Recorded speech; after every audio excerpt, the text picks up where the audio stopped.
Well, I think, as I said, it's simply to me about my campaign and my life have never ever been about politics, privilege, or power. That's not who I am. And you ask anybody on the street, those three words, politics, privilege, and power, have never applied to me or my family. And I simply think it's an election about making a difference.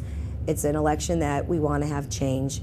And it's an election that I think we need to provide that voice to those who had none.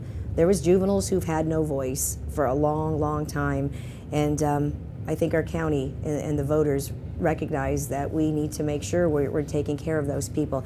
I've always been vigilant, and I've always been a watchdog, and I believe I would be a watchdog on the courts. And I think that whether they want me or not, I'll be knocking on every judge's door on a regular basis. One thing I've never been accused of is not speaking my mind or being shy.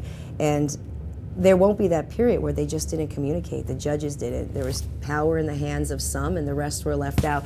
That wouldn't happen. And I would certainly be there to make sure that we communicated and that the court stayed on track. And I truly think, and I ask voters this every day, that it's just time for change. We didn't get to 2009 and have a bench that consists of all the same type of judges. You know, when do we say somebody who's not political, who's not connected, and who didn't have a political agenda has a right to sit on this bench and be a part of what happens in our county?